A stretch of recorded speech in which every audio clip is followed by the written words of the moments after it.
France Info jusqu'à 9h est député La France Insoumise du Nord. Je le remercie de sa présence ce matin dans le studio de France Info. C'est Renaud Dely qui vous pose la première question. Bonjour Hugo Bernalicis. Nous allons commencer avec le dossier Ascoval, cette aciérie qui est située dans votre département du Nord. La justice hier a accordé un délai supplémentaire de 2 semaines pour poursuivre les tractations concernant la reprise de ce site. Il y a 280 emplois en jeu et le président de la région Hauts-de-France, Xavier Bertrand, appelle l'État à prendre ses responsabilités. On l'écoute.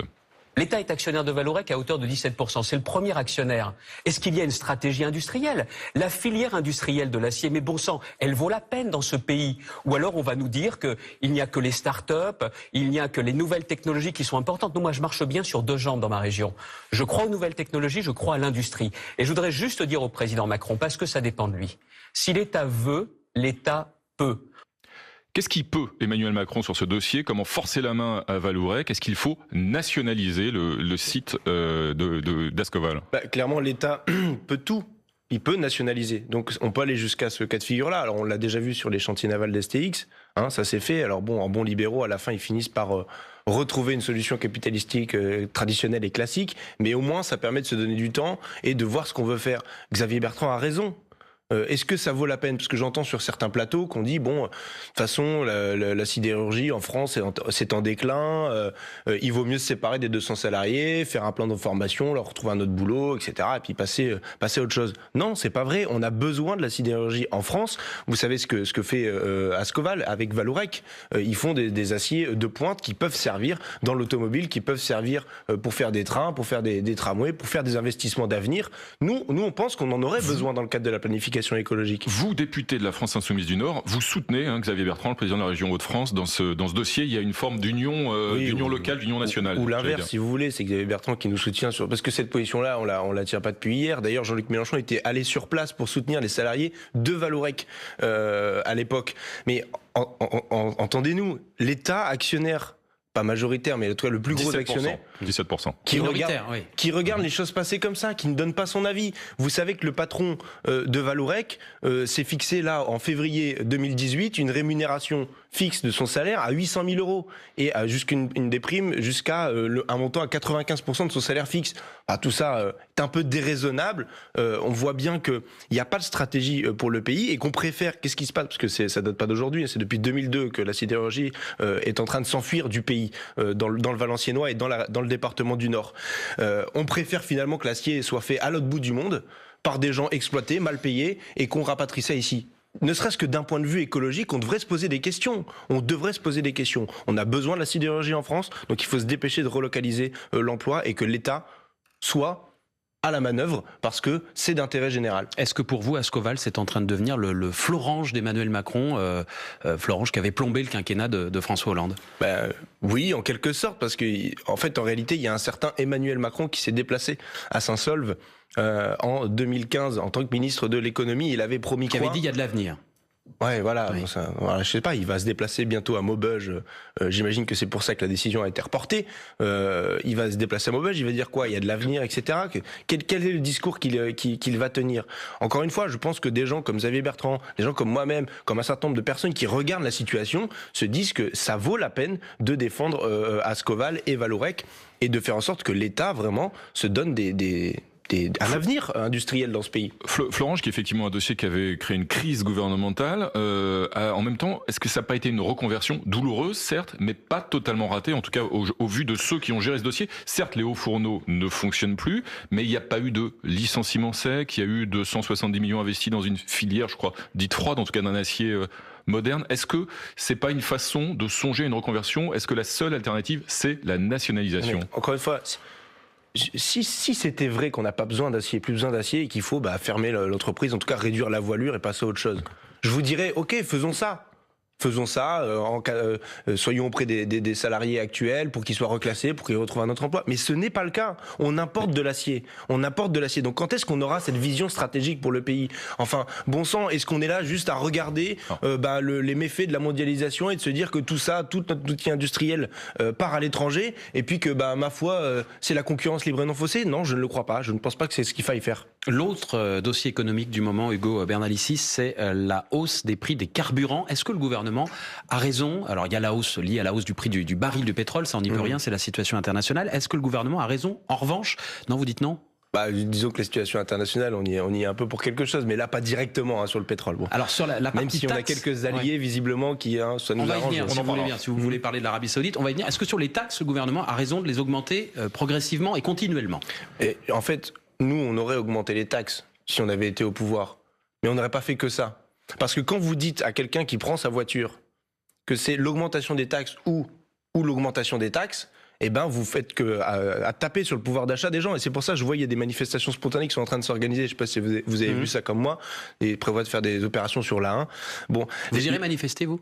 Écoutez, je sais pas, je vais peut-être aller voir les gens qui manifestent effectivement sur place. Je sais pas, j'ai pas encore j'ai découvert ça hier, donc je vais regarder.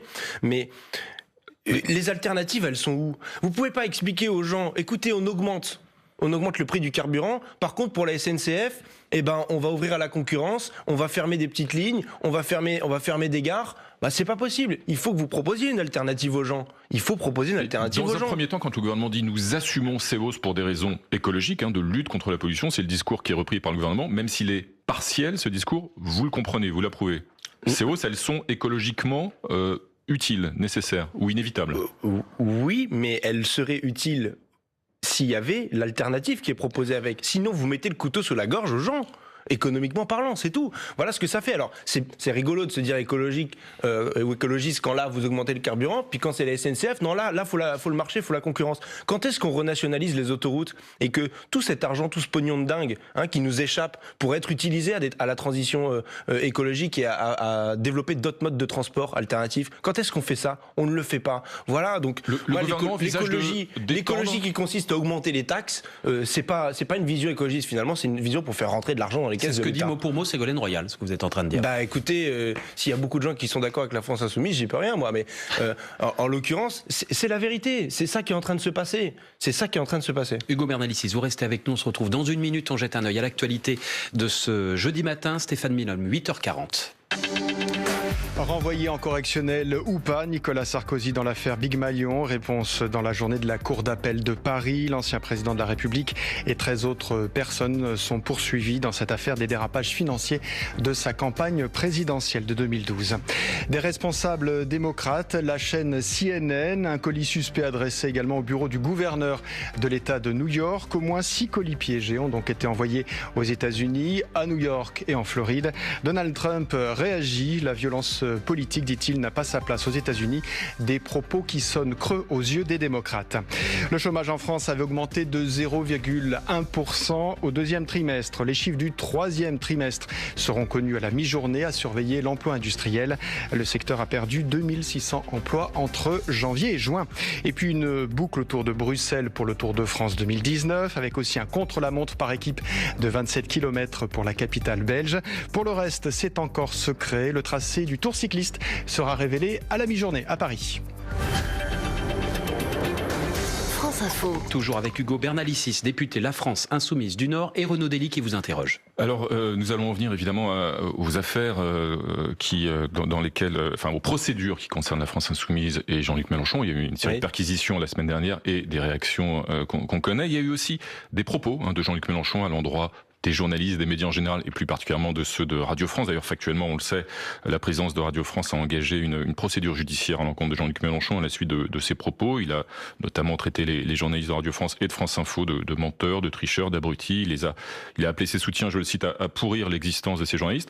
C'est pas l'objet ici évidemment de faire l'audience, le procès, et il s'agit absolument pas de le faire. Des procédures, encore une fois, sont en cours et suivront leur cours.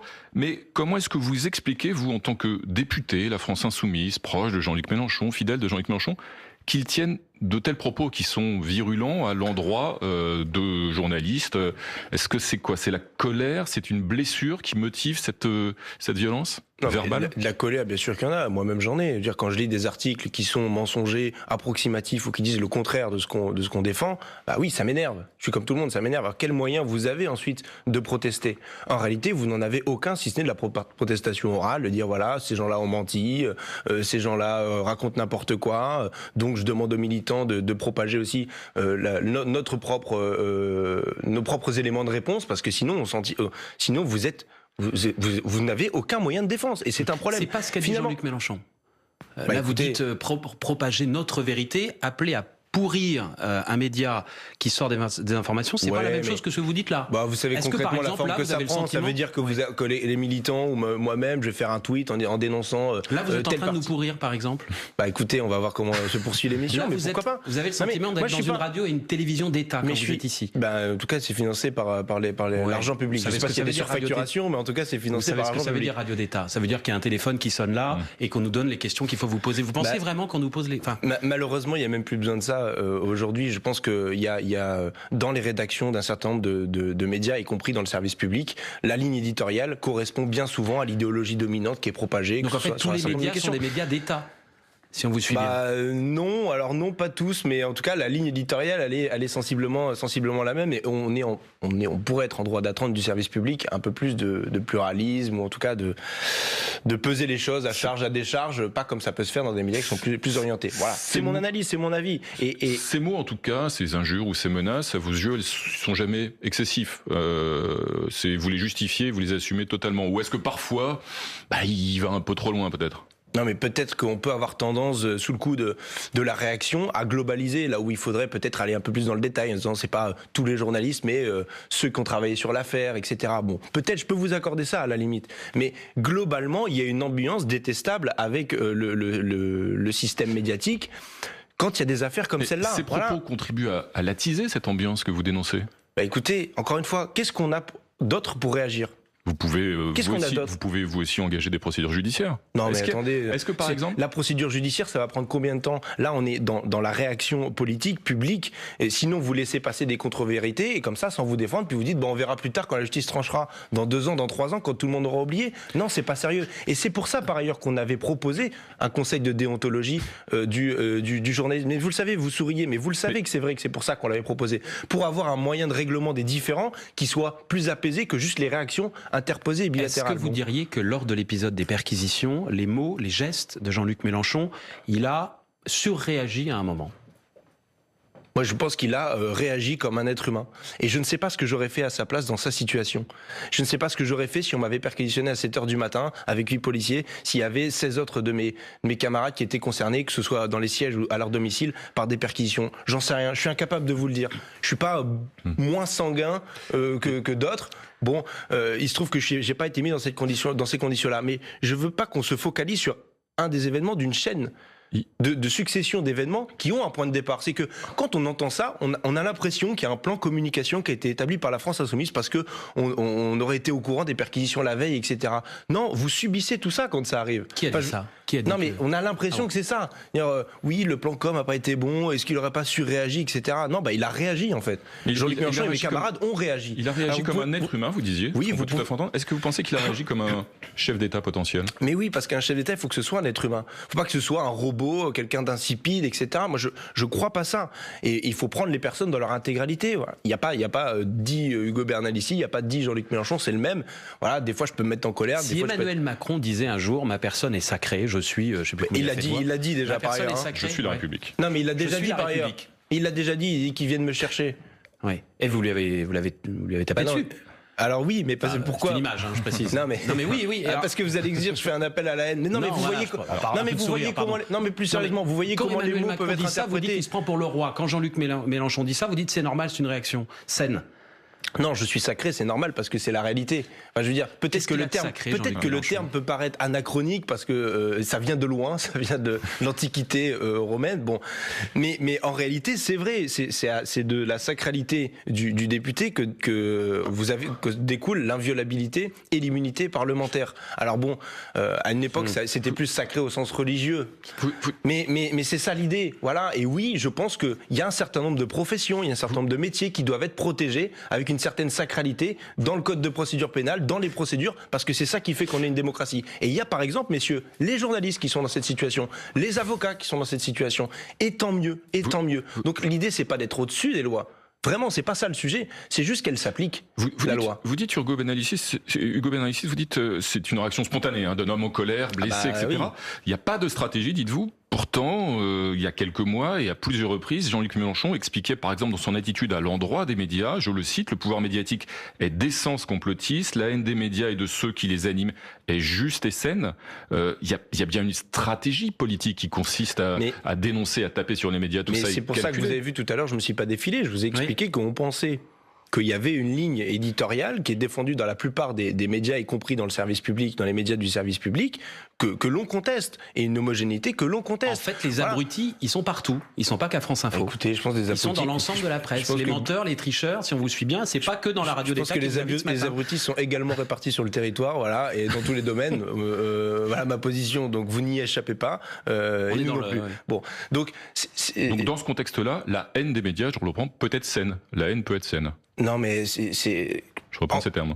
Oui, j'entends bien. Je me souviens de la polémique à l'époque. Si vous voulez, on peut refaire une nouvelle en disant la haine des médias, etc. Je sais que ça. Mais à l'époque, ça il avait écrit à l'époque. Maintenant, il est passé aux travaux pratiques. Mais c'est pas aux travaux pratiques. Vous pouvez revenir à plus en amont. Vous pouvez même revenir sur des conférences qu'il a fait dans les écoles de journalisme où il dit substantiellement la même chose, mais sur un format d'1h30 en développant des contre-propositions à la matière sur le système médiatique. Voilà, qui fait des amendements à part la France Insoumise pour expliquer qu'il faut arrêter la concentration dans les médias, qu'il faut augmenter l'indépendance des médias du service public, notamment en arrêtant la nomination par le pouvoir exécutif. Voilà, qui propose ça à part nous? Il y a eu un sondage publié hier, Renaud Dely, sur l'image de Jean-Luc Mélenchon depuis ses perquisitions. C'est un sondage Ipsos dans lequel la cote de Jean-Luc Mélenchon, qui était élevée, a dégringolé de 13 points. Il était sur 6e position de tous les leaders politiques. Il est maintenant en 17e position et il est désormais dépassé, Jean-Luc Mélenchon, par Benoît Hamon, mais aussi Marion Maréchal ou Marine Le Pen. Est-ce qu'il est en train de payer son attitude politique? J'imagine qu'en 17e, il n'y a pas que Marion Maréchal Le Pen ou Marine Le Pen, il y en a quelques autres. Il y en a 16 devant, oui, je vous le confirme. Mais je vois que vous prenez soin de mettre... Non, parce qu'ils sont juste devant. Ils sont juste devant.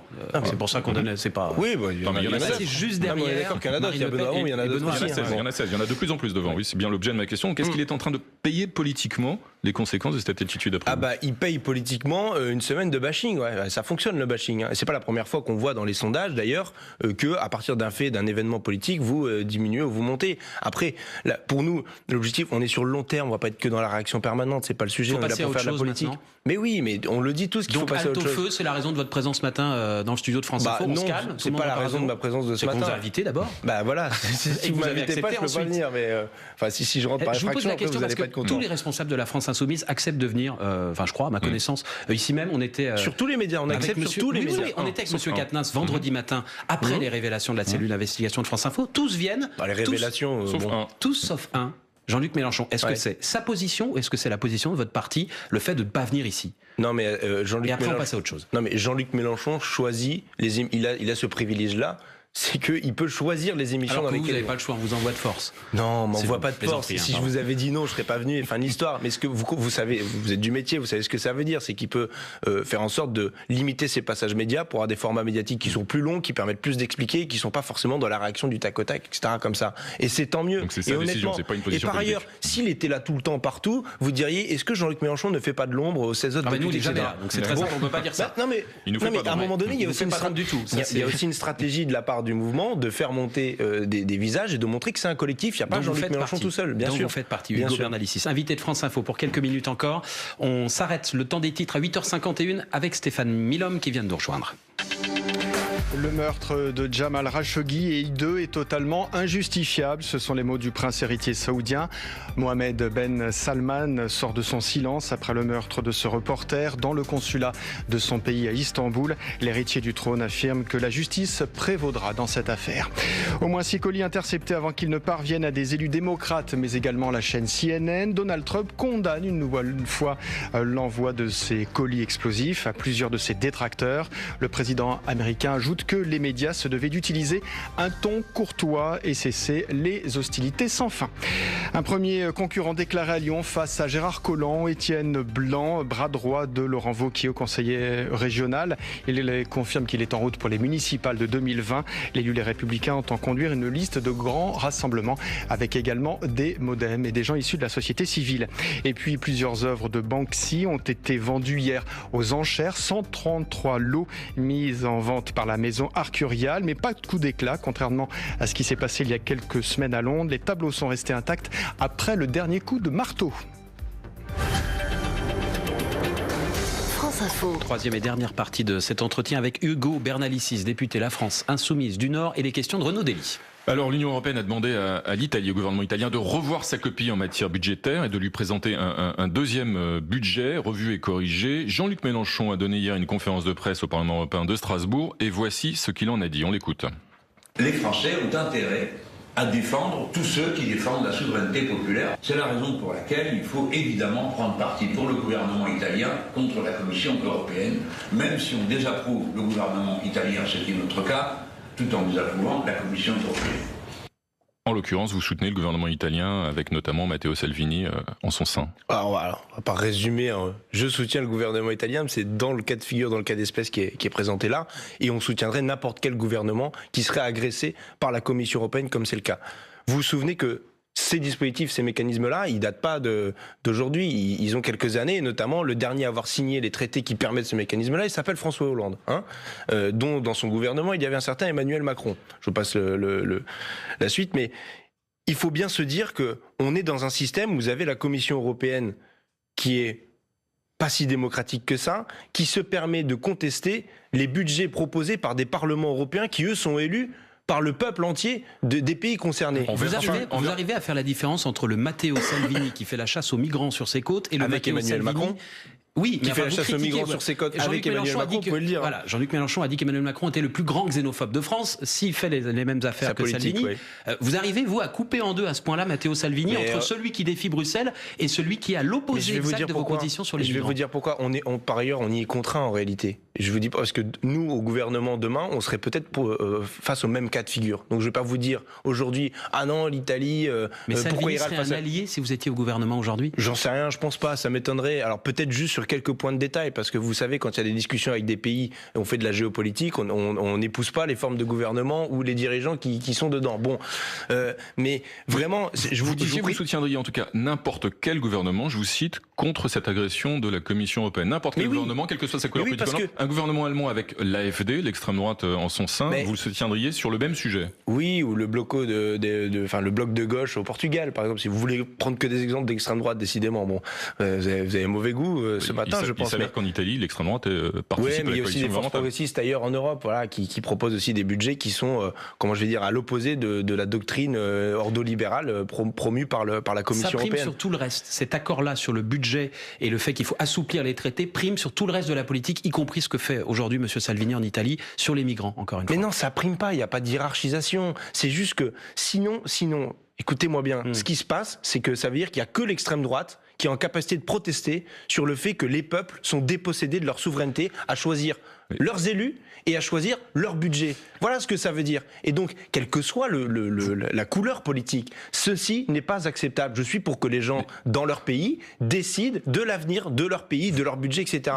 C'est la même chose. Vous savez, en tant que député français, je suis soumis aux mêmes problématiques. Alors bon, nous, on est là pour faire les bons élèves de l'Europe avec Emmanuel Macron et Gérald Darmanin. C'est au-delà de 3%, point de salut. Encore que c'est même pas le sujet des 3%, parce que l'Italie prévoit de respecter les 3%. Vous parlez d'une agression antidémocratique de la Commission européenne, mais on peut contester évidemment le cours politique de la Commission européenne, mais le gouvernement italien a adhéré aux règles auxquelles il est obligé de se soumettre aujourd'hui. Oui, mais tout ça c'est de la politique, j'ai envie de vous dire. Nous prévoyons, nous, dans notre programme, de transgresser ces règles, précisément ces règles-là.